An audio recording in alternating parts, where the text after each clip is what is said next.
Ya, Assalamualaikum warahmatullahi wabarakatuh. Terima kasih banyak teman-teman atas kehadirannya pada acara sore hari ini. Seperti biasa, kita hadir ketemu bersama,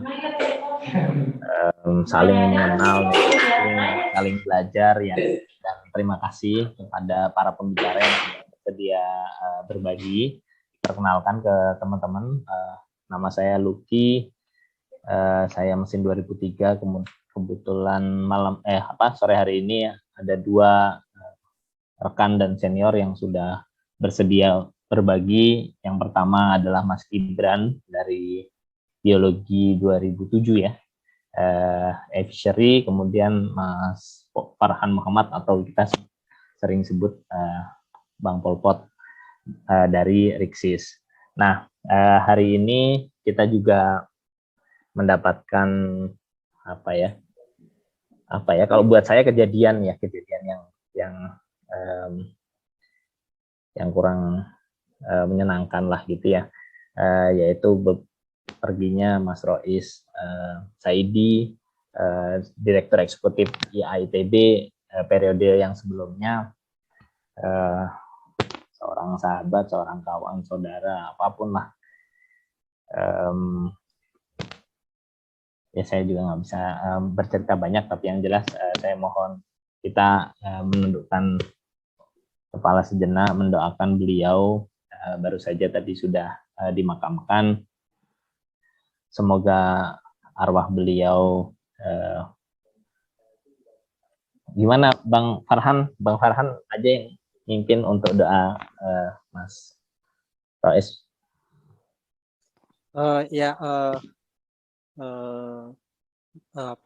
Ini agak bikin shock tadi pagi.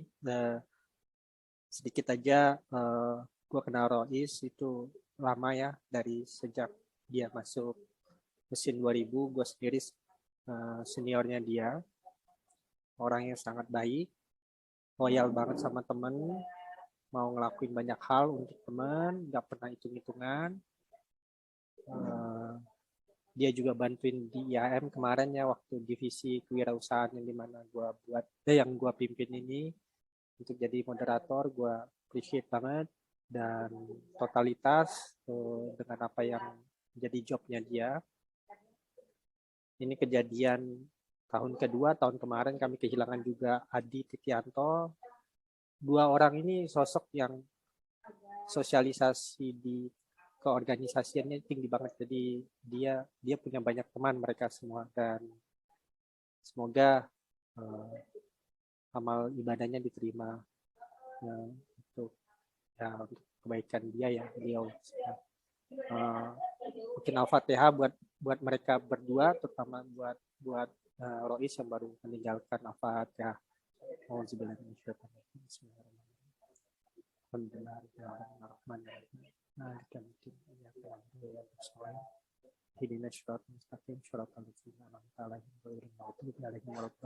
Amin. Ya, doa bisa dilanjutkan sama teman-teman di setelah ibadahnya masing-masing. Nanti mungkin mudah-mudahan menjadi pelonggaran buat dia dalam menghapus dosanya. Amin. Thanks aja, Ki. Assalamualaikum warahmatullahi wabarakatuh.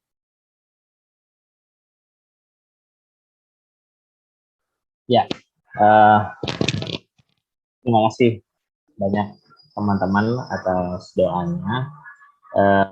Mohon izin kita langsung masuk ke topik kita. Jadi biasanya kita nanti ada masanya untuk saling berkenalan, tapi kayaknya lebih baik pemaparan dulu ya. Mas Gibran, on mic aman? Hadir Mas. Oh ya, siap, makasih. Oh ya, saya mau perkenalkan juga ada Mas Daru Setiawan, ini partner moderator saya. Nanti bantu ya Mas Daru ya waktu di sesi pengenalan setelah ini. Perlu diinformasikan lagi ke teman-teman, biasanya kita selesai saat azan maghrib atau sebelumnya lah gitu ya. Tapi kalau memang ternyata diskusi kita panjang, ya mungkin nanti kita bisa lanjut setelah sholat maghrib. Sekarang silahkan ke Mas Gibran langsung, nggak apa-apa ya Mas ya? Sedikit saya Boleh. perkenalkan tentang Evisery. Kalau di zaman saya gitu ya, kita kenal Zaki ya kan. Kalau sekarang ya anak-anak teman-teman kenalnya Mas Gibran lah gitu. Intinya itulah, gede banget. Terima kasih banyak Mas Gibran atas kesempatannya. Mungkin saya nggak perlu cerita banyak tentang Evisery, teman-teman hampir semuanya udah kenal dan wow dengan langkah-langkahnya. Silakan Mas Gibran. Siap, thank you Mas Luki atas perkenalannya. Waktu aku berapa lama Mas buat sharing? Enaknya 20 menit. 20 menit ya? Oke, siap. Nanti ingetin aja Mas kalau misalnya keterusannya. Siap, salam kenal rekan-rekan semuanya. Senang rasanya bisa hadir di tengah-tengah rekan-rekan IITB. Beberapa ada yang senior bisa ngobrol-ngobrol dan sharing-sharing di sini. Di kesempatan sekarang sih sebenarnya saya pengen nyeritain aja sih cerita perjalanan di Evisery ini gimana. Mungkin ada yang pernah dengar Evisery itu apa, cuma kebanyakan justru nggak pernah dengar karena kayaknya kita baru agak tenar akhir-akhir ini. Sebelumnya kita tenar di karangan petani ikan aja, pembudidaya ikan. Sebelumnya sekarang karena pemberitaannya kemarin post funding ini agak ramai, kita jadi lebih tenar gitu ya dibanding sebelumnya gitu. Tapi sekalipun tenar masih banyak yang misunderstood soal Evisery ini apa, ngapain, dan kedepannya mau seperti apa gitu. Jadi di sini saya bakal ceritain gitu ya gimana perjalanan Evisery dari awal, bahkan sebelum Evisery itu sedikit di bagian sebelum Evisery sama bisnis model kita yang sekarang. Hopefully 20 menit ini bakal cover semuanya sih. Gitu. Saya Gibran, saya 2007 biologi, lulusnya tahun 2012 pas masuk gitu. Dan ya perjalanannya di ITB ini baik ngebantu sekali ya karena entrepreneurship experience saya memulai waktu saya di kampus. Dan itu yang mau saya masuk dulu di awal sih. Jadi sebenarnya yang menarik itu kan orang-orang nanya, lu kenapa sih masuk ke perikanan gitu ya? Padahal nggak nyambung-nyambung banget gitu. Sebenarnya ada nyambung-nyambungnya gitu kan. Karena saya lulusan biologi kan. Walaupun yang satu-satunya hal yang nyambung itu di satu mata kuliah pilihan yang ada di biologi. Mata kuliah pilihannya namanya aquaculture. Itu di zaman saya 3 SKS. Kuliah lapangannya ke Bali dibayarin gitu ya sama paket A. Dosennya baik sekali gitu ya, paket A tahu lah ya, paket A pasti rame gitu. Kelasnya tuh rame banget. Jadi kalau melihat belakang saya ada orang tambang lah, ada minyak, ada planologi datang gitu. Ayo lu kenapa datang dulu, kita harus membuka horizon ilmu pengetahuan kita gitu. Padahal saya yakin itu mau nyuci PK mereka mau dapat paket A, jadi pura-pura aja. Tujuan saya juga sama mulianya dengan mereka gitu, mau cuci IPK karena IPK saya nggak bagus-bagus amat. Makanya ikut mata kuliah ini. Ternyata mata kuliah ini akhirnya mengubah hidup saya. Waktu ikut mata kuliah pilihan, diceritain dosennya luar biasa inspiratif, Pak Guswantika, jadi luar biasa passionate soal perikanan. Dan dosennya nyeritain salah satu kisah di Vietnam, di mana Vietnam produksi catfish itu besar sekali. Nah, catfish ini tahu ya kita kalau nggak lele, patin. Pas catfish produksinya besar, tapi konsumsi domestik mereka nggak terlalu tinggi. Karena mau pecel lele nggak banyak, warteg nggak banyak, di sana warung Padang nggak ada kan. Jadi di sana mau nggak mau diekspor sama mereka. Cuma kalau dia diekspor dengan nama catfish nggak laku. Akhirnya sama mereka di rebranding, di fillet, terus dikupas kulitnya, dijual dengan nama Dory Fish. Dan akhirnya saat itu tahun 2009 Dory Fish sudah jadi ikan air tawar yang konsumsi salah satu yang terbesar di Indonesia sama di Europe. Cuma dikasih ganti nama doang, tak sama di fillet karena kan putih keping-pingan. Sampai sekarang jarang yang tahu kalau Dory itu patin, nggak jarang yang tahu Dory itu patin. Padahal ya Dory Fish itu. Tahun 2009 nggak ada yang tahu sama sekali. Dan kita bahkan nggak tahu Dory itu apa. Cuma dosen saya itu bilang, kalau 5-10 tahun lagi, ya kamu bakal lihat catfish ini pasti akan naik kelas. Yang tadinya cuma di warteg, di pecel lele, nanti akan masuk ke hotel-hotel sama restoran bintang 5. Pasti kejadian. Terserah kamu mau jadi bagian itu atau enggak.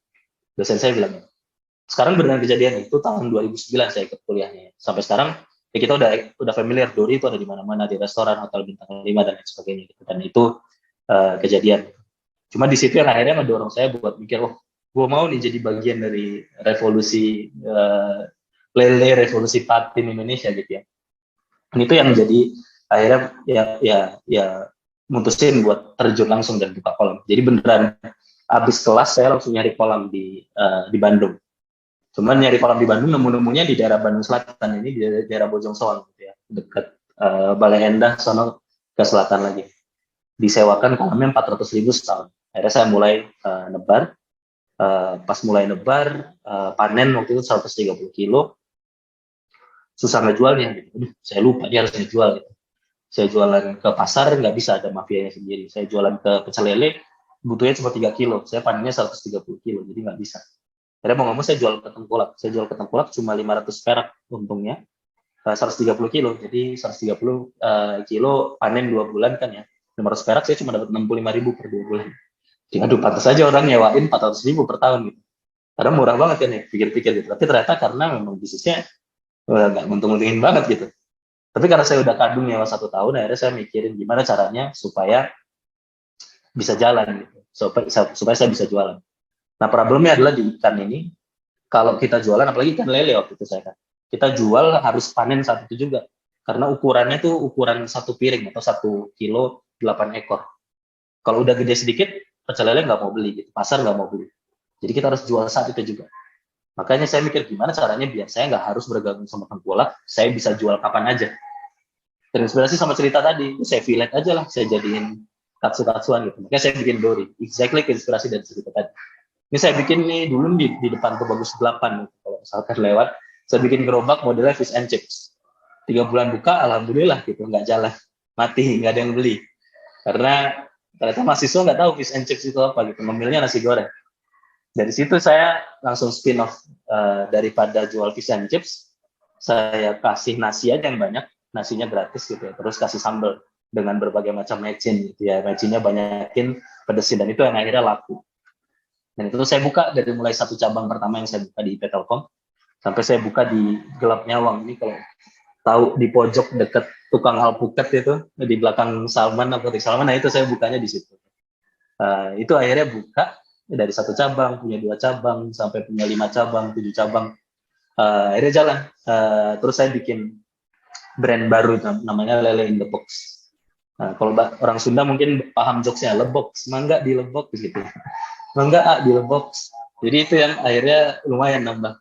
Jadi dari mulai berapa cabang saya punya 1 kolam, nambah jadi 12 kolam, nambah jadi 24 kolam, sampai akhirnya waktu saya lulus, saya punya 76 kolam. Ya oke, kalau ditanya lulus di mana? Biologi, sarjana sains. IPK lu berapa? 76 kolam IPK-nya. Dan mau nyebut IPK aslinya kan gimana gitu.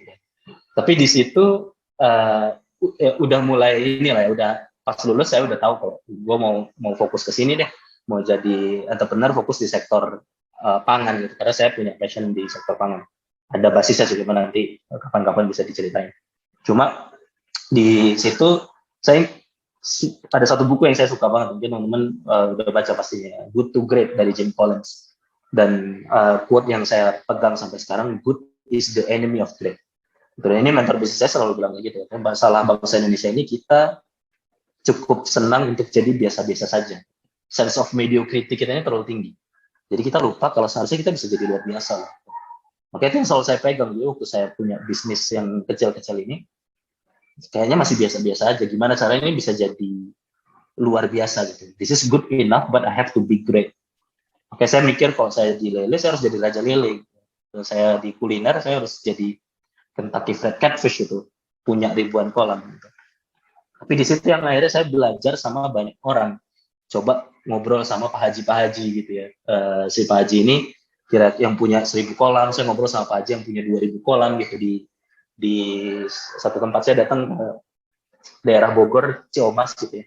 Ini ada 1 Pak Haji yang kolamnya ada 2.000 di Cirata. Terus di belakang rumahnya ini dia punya hatchery, produksi benih itu 1 juta per hari. Jadi omset per hari itu udah 60 juta gitu. Per bulannya dia puluhan miliar, tapi nggak punya PT, nggak bayar pajak gitu. Dan itu yang ada. Dan saya ngobrol sama dia buat belajar gimana sih caranya gitu ya, ngebesarin bisnisnya. Akhirnya dia cerita, sharing ke sana ke sini gitu. Sampai akhirnya saya nanya, Pak, masalahnya apa sih Pak di bisnisnya sekarang? Dia cerita, oh masalahnya pakan deh. Karena pakan ini biaya paling mahal. 70-90% dari total biaya itu dipakan. Nah masalahnya kalau saya kolamnya banyak, pakannya gimana yang ngasih makan? Gitu. Saya nggak bisa ngasih makan sendiri. Nah itu yang akhirnya jadi masalah. Kalau yang ngasih makannya rajin gitu ya, ikannya bagus. Kalau males, ya lupa ikannya nggak makan. Kalau yang ngasih makan lapar dimakan sendiri gitu.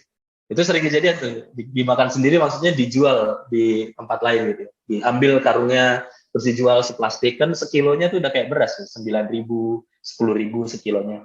Jadi dia nggak bisa kontrol gitu. Terus saya tanya, terus Pak Haji gimana cara kontrolnya? Nggak tahu, Mas. Loh, Bapak gimana sekarang ngeberesin solusi? Nggak tahu. Saya doa aja kalau yang maha kuasa. Kan. Makanya saya naik haji, Mas, biar doa saya makbul. Kan. Oh iya, siap, Pak. Dari situ saya nyetok exactly di obrolan itu. Saya bilang ke Pak Haji, gimana kalau saya bisa bikin alat, gimana Bapak bisa ngontrol semua dari HP, Pak Haji. Kira-kira Bapak mau beli atau enggak? Saya salah ngetuk aja sebenarnya, si Pak Haji kan langsung, oh, emang ada alat kayak gitu. Saya bingung lesnya kan, cuma nyeletuk kan, belum saya jawab. Si Pak Haji bilang, oh iya, kamu lulusan ITB ya? Wih, padahal biologi, dia nggak tahu aja biologi kan ya. Sangkanya lulusan ITB ini kayaknya orang informatika, teknik elektro, teknik mesin yang bisa bikin robot gitu ya. Lalu biologi, kerjaan saya ekologi lagi ya, mengukur pohon, gitu. TA saya mengukur pohon. Kerjanya kan memotong katak gitu ya. Jadi nggak ada gue sudah sama itu. Cuma saya manfaatin alma mater kapan lagi kan. Terus saya bilang, betul Pak, saya anak ITB. Oh ya udah, berarti bisa bikin berapa harganya? Asalnya untuk saya. Harganya 5 juta lah Pak Haji. Oh iya, kalau emang 5 juta bagus, terus semua kolam saya pakai anak kami. Bilang kayak gitu saya. Banyak juga ya. Awalnya saya belajar buat bikin kolam, pulang dari itu, saya jadi mikir opportunity lain. Di Indonesia kolamnya ada banyak, Pak Haji kolamnya ada 2.000.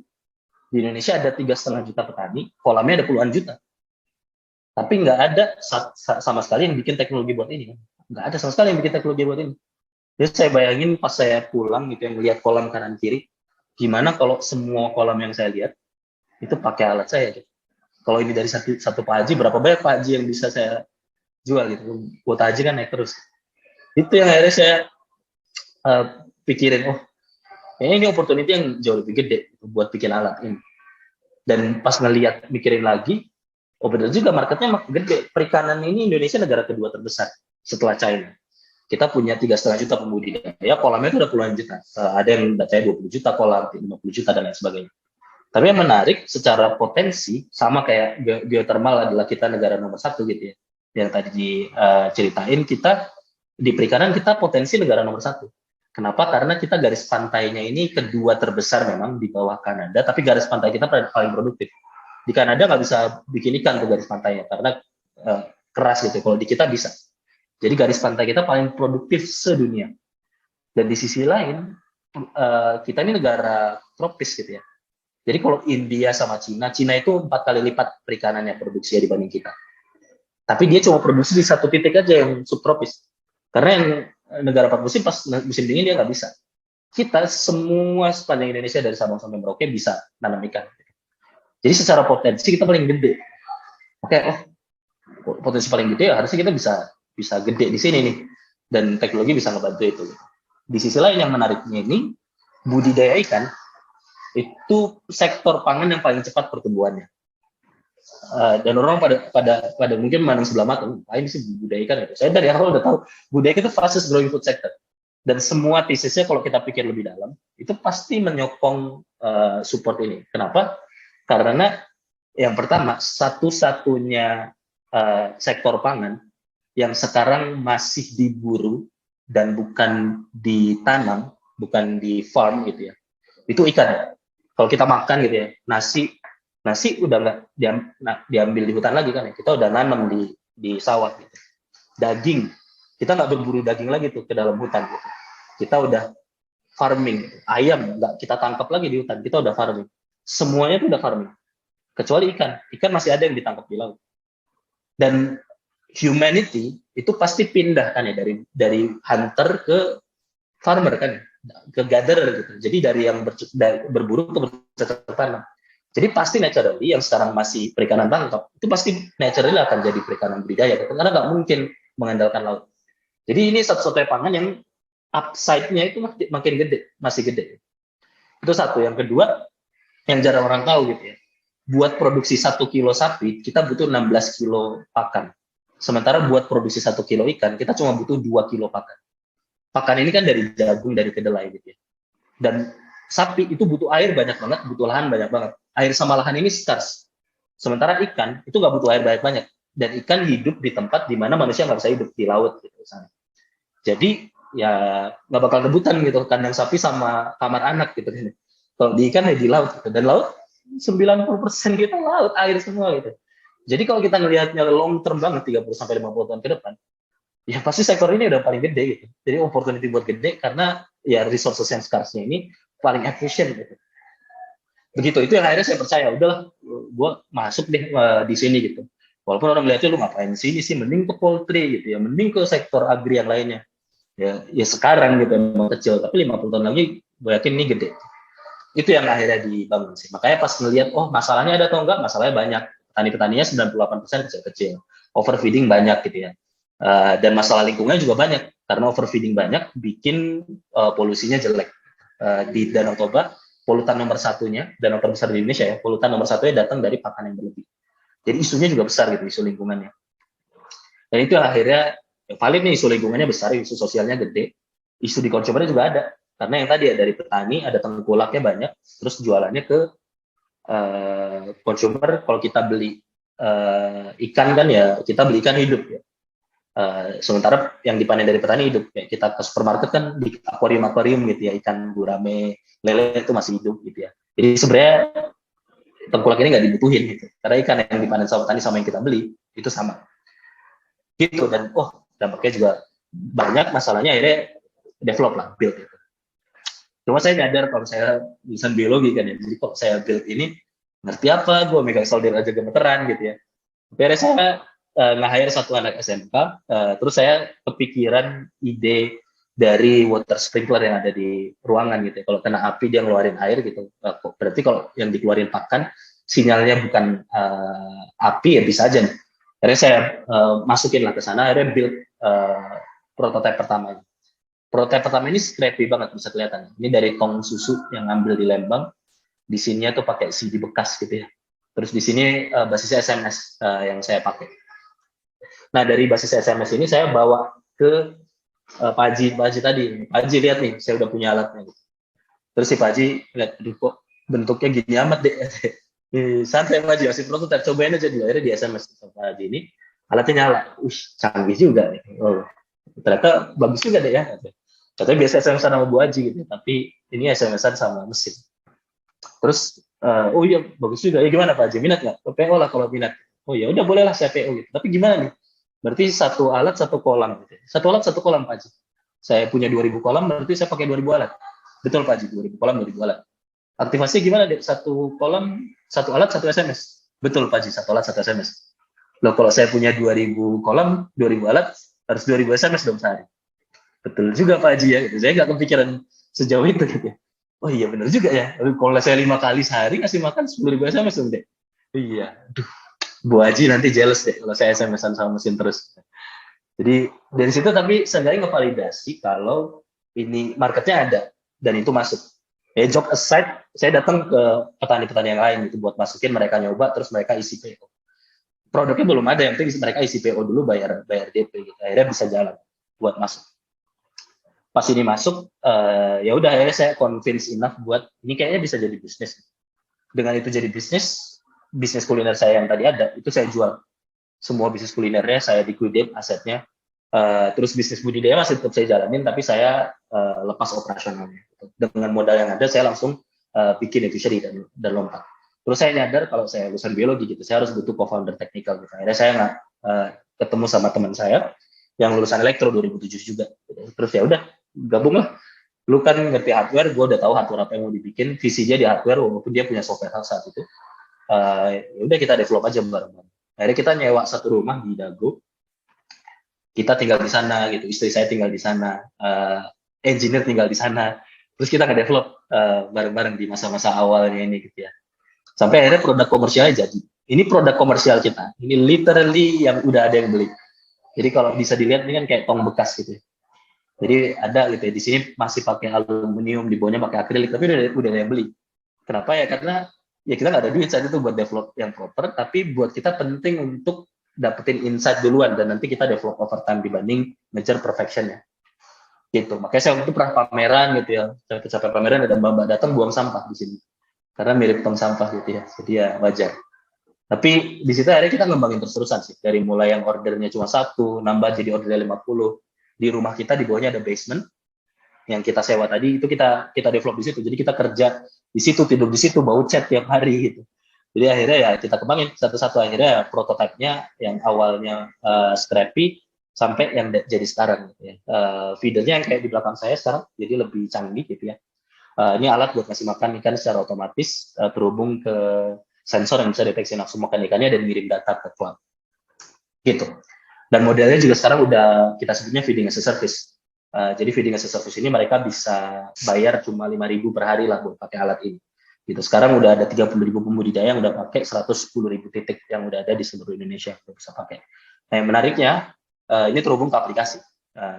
Nah ini yang paling cerita yang background story-nya. Jadi waktu saya punya pikiran bikin alat, sebenarnya saya ngobrol-ngobrol terus minta wejangan gitu. Salah satunya ke Zaki yang tadi disebut sama Mas Luki.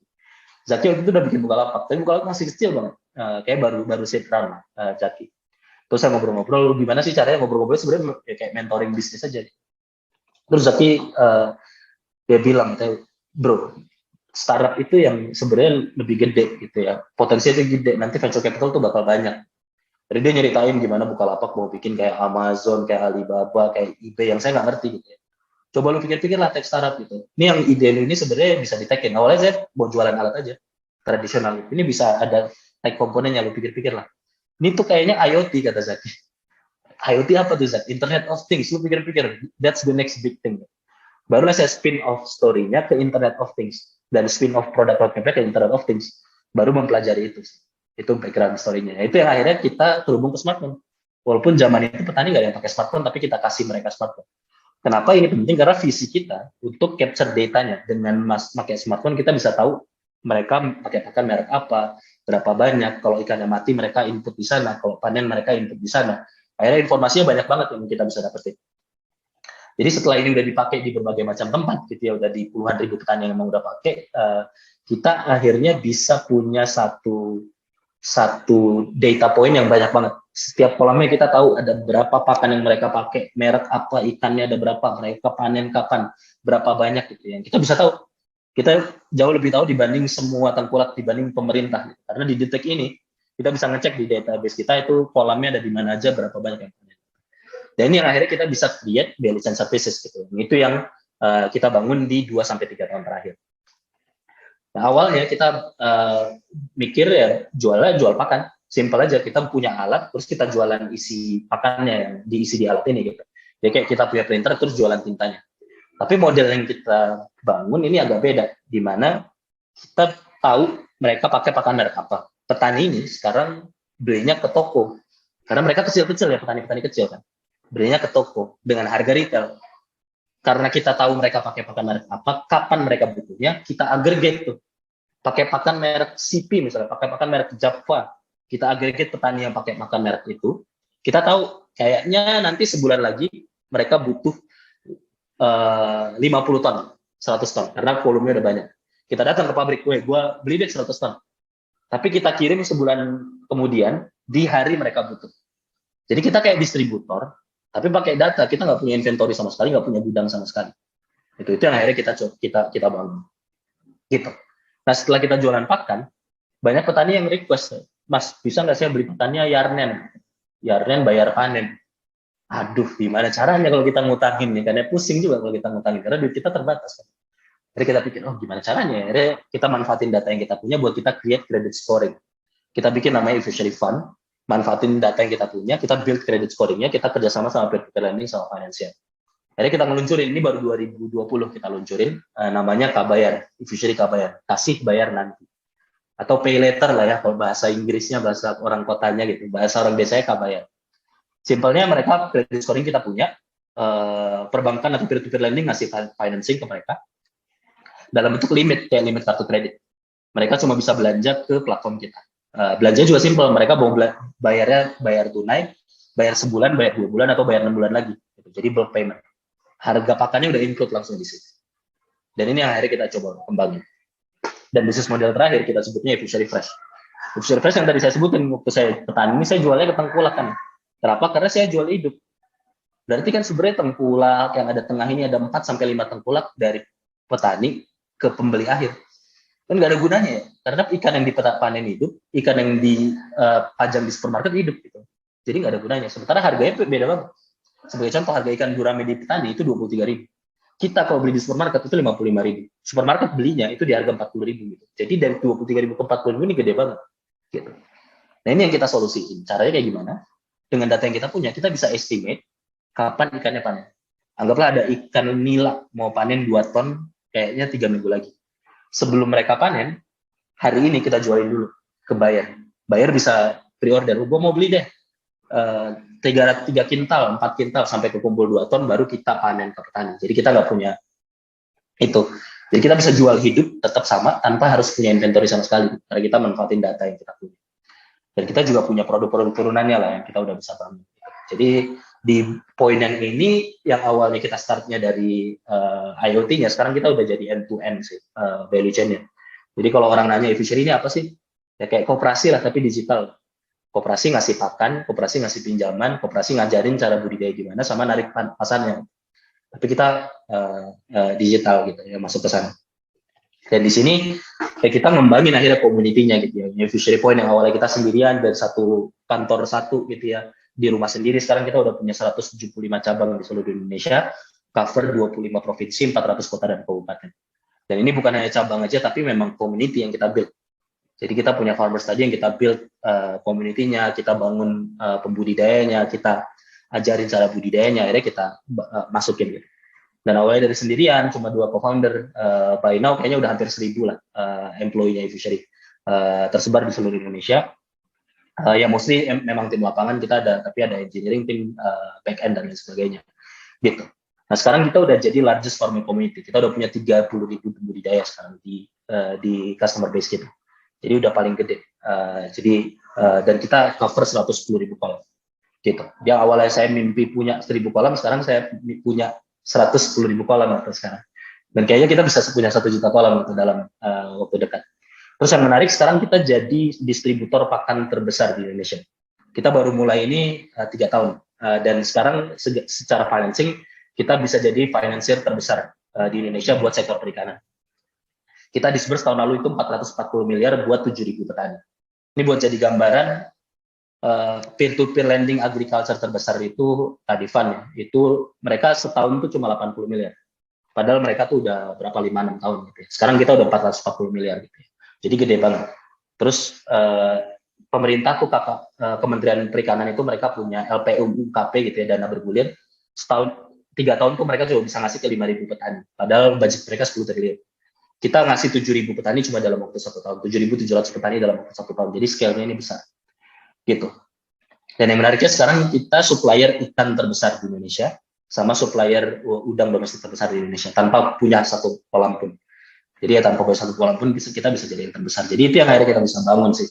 Impact-nya bisa kita masuk kemana-mana gitu. Walaupun teman-teman misalnya jarang dengar fishery, kalau beli ikan di Springdo itu ikan fishery. Makan di Fish & Co itu ikan fishery gitu ya. Jadi sebenarnya udah banyak gitu ya. Dan kita partnering sama berbagai macam institusi finansial sama perbankan maupun peer-to-peer lending lain gitu ya, yang akhirnya bisa ngedorong kita di titik ini gitu ya. Gitu. Tapi ya tetap aja community ini tetap jadi ruhnya kita buat masuk ya, di mana impact yang mau kita kasih di sini. Dan ini yang bikin saya pribadi gitu ya sama tim yang ada di fishery bangun tidur tiap hari gitu. Bukan urusan revenue atau apa gitu, tapi impact yang kita kasih ini ke sektor yang jarang sekali disentuh. Karena kalau kita pikir-pikir ngomongin inovasi gitu, lagi inovasi digital, inovasi sama teknologi ini muncul ke sektor-sektor yang ada di urban. Yang sebenarnya masalah yang diselesaikan nggak fundamental amat buat kemanusiaan. Kayak kita mager mesen makan, sekarang ada solusinya kan, ada teknologinya. Mager mesen makan itu kan bukan masalah fundamental bagi kemanusiaan gitu. Walaupun saya sering mager mesen makan gitu. Tapi ya world's not gonna change gitu ya. Kalau misalnya kita mager mesen makan gitu. Gitu. Walaupun ya efisiensi sama opportunity yang open ke sana gede gitu. Tapi ironisnya gitu. Dan cara kita transaksi, cara kita bayar, cara kita macam-macam 5 tahun terakhir ini berubahnya drastis kan. Jadi banyak sekali inovasi yang muncul. Tapi sektor pangan penting buat petani-petani yang di daerah. 20 tahun lalu petani ngasih makan pakai tangan, sampai sekarang petani masih ngasih makan pakai tangan. 20 tahun lalu petani ngasih makan tengkulak, ya sebelum bikin fishery petani jualnya ke tengkulak. Jadi jarang sekali inovasi muncul gitu yang ada di sini. Makanya yang paling bikin kita bahagia, kita muncul inovasi ke tempat yang jarang kesentuh dan akhirnya ngasih impact. Dan ngasih impact-nya luar biasa sih. Jadi yang awalnya mereka punya 1 kolam, sekarang punya 8 kolam. Dalam waktu 6 bulan, income-nya naik 8 kali lipat. Dan itu yang akhirnya masuk. Yang awalnya satu kelompok tani cuma punya 10, sekarang satu kelompok punya 30. Yang mereka 30 orang. Yang awalnya pengangguran, mabuk-mabukan, gak jelas. Akhirnya komunitasnya kebentuk. Jadi entrepreneur mikro mereka. Gitu, yang akhirnya jalan. Dan ada satu yang saya paling ingat, ada satu pembudidaya. Yang dia, karena kebantu sama efisien, akhirnya income-nya lebih tinggi. Saya tanya, Pak, duitnya banyak, Pak. Mau ngapain? Saya mau nyekolin anak saya. Katanya, saya mau nyekolin anak saya pengen saya nggak lulus SD, tapi anak saya mau sampai setinggi-tinggi yang mungkin. Nah, menarik ya, anaknya salah satu anaknya itu, yang pertama itu masuk ke SBM. Tapi pas masuk ke SBM, terus lulus kan 3 tahun, bisnisnya akhirnya kesandung gitu ya, karena salah investasi si bapaknya ini. Akhirnya sama anaknya balik, pas sudah lulus, di take over. Sekarang bisnisnya udah profesional banget. Itu yang saya pikir, kita nggak cuma ngubah generasi sekarang, tapi kita ngubah generasi masa depan. Gitu. Karena orang-orang yang awalnya nggak punya duit buat nyekolahin anaknya, bahkan nggak punya duit buat mimpi gitu ya, sekarang akhirnya dia punya duit buat mastiin kalau generasi setelahnya itu bisa lebih baik dibanding mereka gitu. Dan itu yang jadi yang menarik gitu ya, buat kita mastiin kalau inovasi yang ada di sektor niche yang jarang kesentuh itu bisa terus-terusan muncul sih yang ada di situ. Gitu. Dan yang kemarin didengar, kita baru close funding ya 1,3 triliun dari 3 investor besar di dunia. Dan ini jadi funding terbesar untuk sektor aquaculture, teknologi budidaya ikan di dunia. Jadi bukan hanya di Indonesia, di Asia, tapi di dunia. Dan sekarang eFishery ini aquaculture teknologi terbesar di dunia, di level global. Kita udah yang paling besar. Dan ini menarik sekali ya, di mana Indonesia ini kan negara nomor 1 perikanan potensinya di dunia. Kita bisa muncul inovasi dari perikanan yang akhirnya jadi nomor 1 di dunia. Jadi kalau ditanya nextnya fishery apa? Ya, gue mau masuk China sama India gitu. Loh, kok bisa masuk China sama India ya? Karena segede-gede startup yang ada di Indonesia gitu, misalnya e-commerce atau ride hailing, e-commerce misalnya mau masuk ke China, ya dibilang gila lah, ada Alibaba di sana gitu. Ride hailing udah ada di BYD gitu. Di India ada Amazon, jadi nggak mungkin gitu. Tapi fishery mau ngomong ke China sama India, investor kita support semua, nggak ada yang bilang gila, karena nggak ada bahkan fishery yang kayak fishery di China sama India. Jadi kita bahkan ahead gitu. Makanya orang ngomongin metaverse, ngomongin AI, ngomongin apa, lu ngapain, kita nggak bakal bisa jadi nomor 1 gitu. Mau di AI, di metaverse. Jadi nomor 1 di sesuatu yang bisa kita punya gitu, di opportunity yang memang unik di kita gitu. Dan fishery ya hopefully bisa jadi itu gitu. Kita bisa jadi global enterprise yang beneran masuk ke semuanya, karena ya start dari masalah yang sangat unik di Indonesia, tapi kita bisa winning jadi nomor 1 gitu ya. Mungkin itu aja sih, mudah-mudahan bisa lanjut diskusi dan ngobrol-ngobrol. Thank you, aku kembali ke Pak Mas Luki. Mantap.